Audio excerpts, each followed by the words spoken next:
Hello, I'm the Nostalgia Critic guy. Remember it so you don't have to. Every once in a while, a film comes along that challenges the way we look at cinema, life, and reality itself.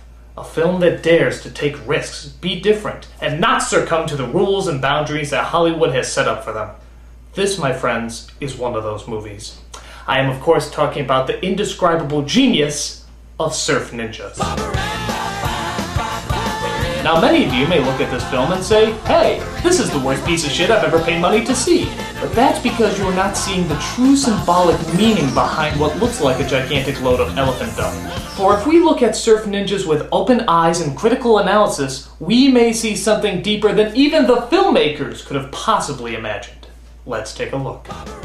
First of all, I should point out that this came out 1 year after Three Ninjas, which came out 1 year after the Teenage Mutant Ninja Turtles films. Which is quite daring because many people can mistake this for an even worse ripoff of the Ninja Turtle franchise. But no, this is an original construct of unbelievable power, casting nothing short but the best of Hollywood's acting talent, including famed dramatic actor Leslie Nielsen, whose film work is still considered to be at the height of cinematic excellence. And who can forget that legendary screen presence Ernie Reyes Jr., whose incredible performances as Manito in The Rundown and Cemetery Warrior No. 2 in Indiana Jones and the Kingdom of the Crystal Skull still brings chills to the movie-going public. And of course one of the gems of American cinema, who is said to be the Marlon Brando of his generation, the master himself, Rob Schneider. For indeed, how can anyone not swoon when he delivers such brilliant lines as, "She's afraid to show it. She's probably not very attractive." And how could you not cry when he recites in all his brilliant majesty, "Now don't make me come out there and beat you with a leg of mine that no longer works, cause I'll do it!" And how can you, in all honesty, not orgasm at the delivery of such awesome power when he says, "I've got 2 words to say to you. David Carradine and Kung Fu." Our hearts are with you, perceptive angel. So at the beginning of this epic masterpiece, we find 2 brothers named Johnny and Adam. They are quote-unquote surfer dudes who hang out with their best friend Iggy. They take surfing so seriously that they even treat their car as a surfboard, rowing their way to school, not caring how nobody has their hand on the steering wheel, putting dozens of lives at risk. Those lovable rapscallions. They're excited because Johnny is giving a speech at high school about a visiting monk named Baba Ram. But unfortunately, a la Saved by the Bell, he has totally forgotten about the assignment. I've got nothing. Already the film has sucked you in with its gut-wrenching suspense. How will Johnny get out of the speech if he has nothing prepared? Perhaps a last-minute scribbling of notes, or a totally improvised speech, or ba ba ba ba ba rum. Of course! A totally on-the-spot song rendition of Barbara Ann, a song that hasn't been popular in decades, and yet somehow everyone in the school is dancing and singing to its tubular melody. Genius.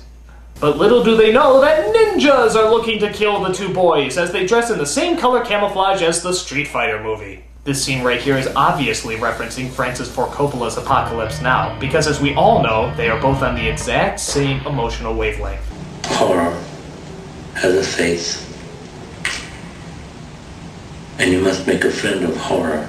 What's tall, dark, wears a patch, and always seems to be on my butt? It's almost as if Ford Coppola directed both movies. But luckily, there's a one-eyed Asian Charlie Chaplin to the rescue. His name is Zach, and he tells the 2 brothers that they are actually princes of a far-off land called Patusan?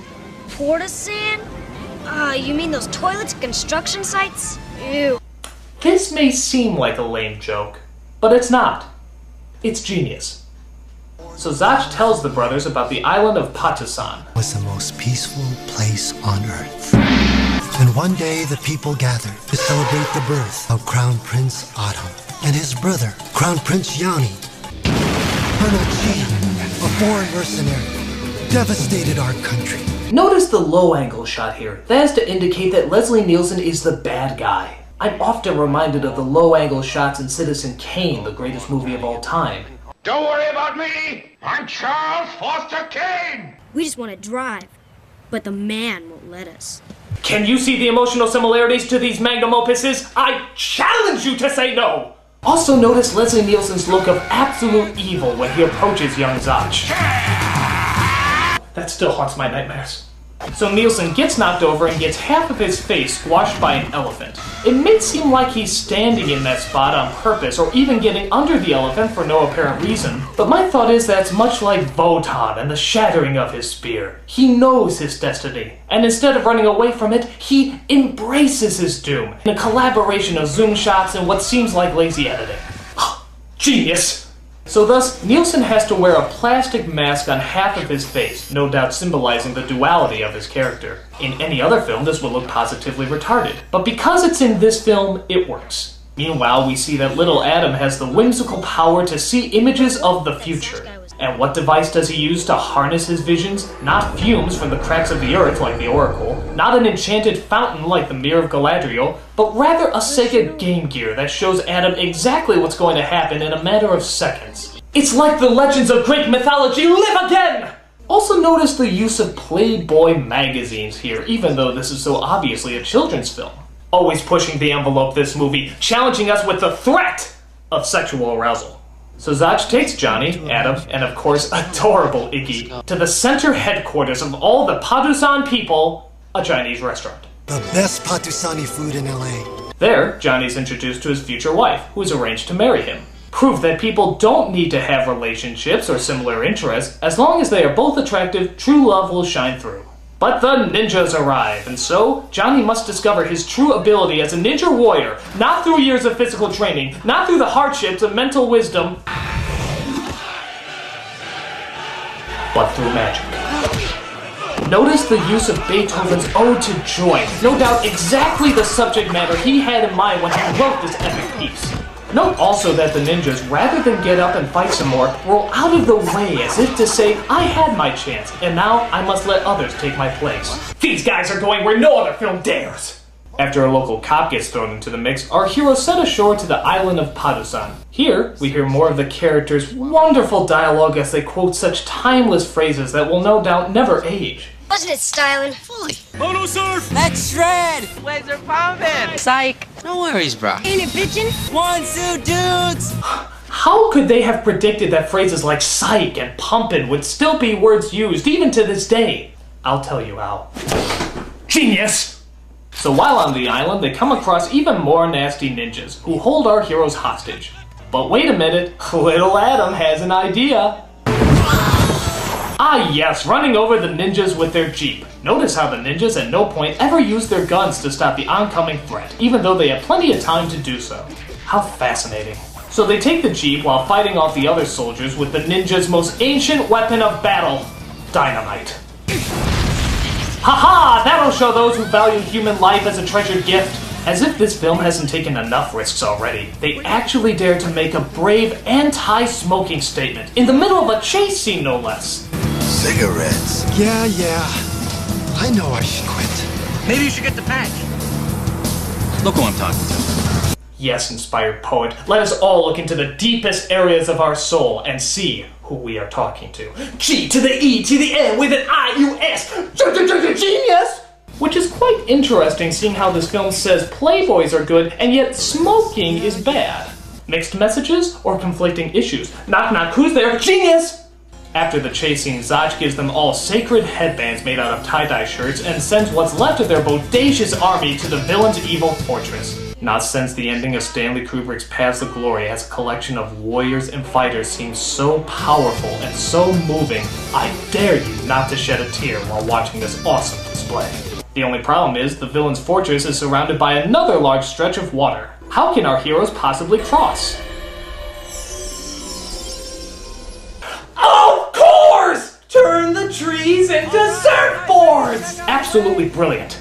Even though these people have never surfed a day in their lives, Johnny, their fearless teacher, instructs them well.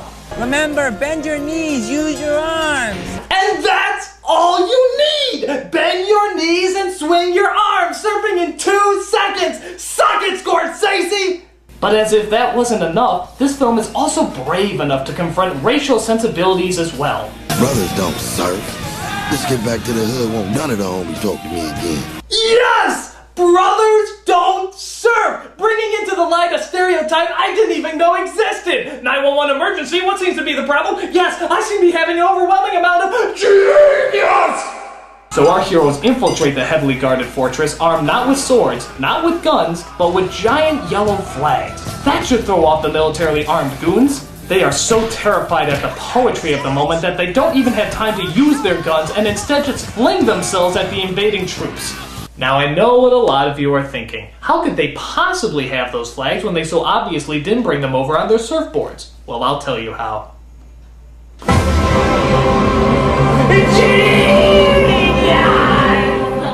So finally we get to the big showdown with Leslie Nielsen and Warrior Johnny. Nielsen and Johnny start to fight, but Nielsen's mechanical hand starts to malfunction and forces him to start, jerking off.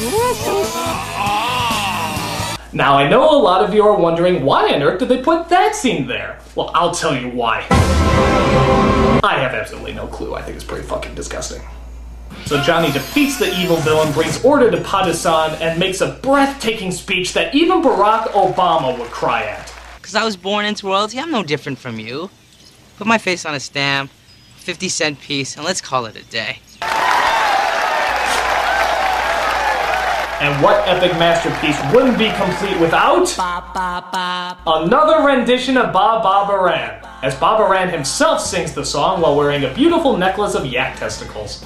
So that's Surf Ninjas, one of the greatest movies, greatest things of all time. How can a movie be so great, so wonderful, and so unbelievably groundbreaking? Because there's no movie like Surf Ninjas. There's no movie like Surf Ninjas. There's no movie like Surf Ninjas. There's no movie like Surf Ninjas. There's no movie like Surf Ninjas. Nostalgia Critic. There's no film like Surf Ninjas. Nostalgia Critic.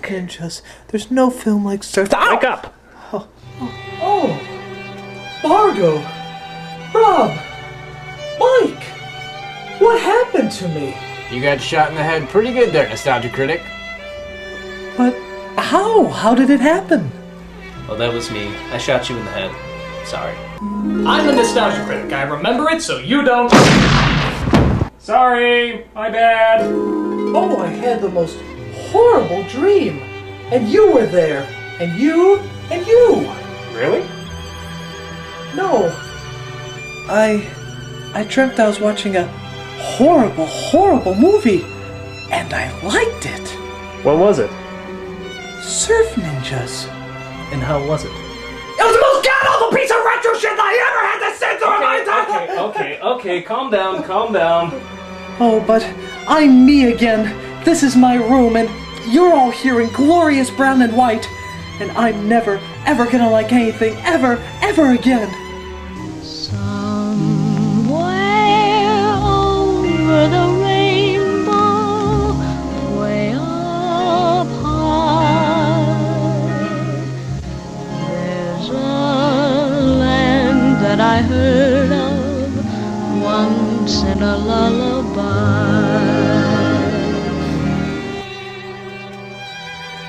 But wait a minute. If I got shot in the head, then how did I survive? Optimus Prime? Remember, I died for your sins. You know, I really should have put him in the top 11 sass nostalgic moments. Yeah. That was stupid.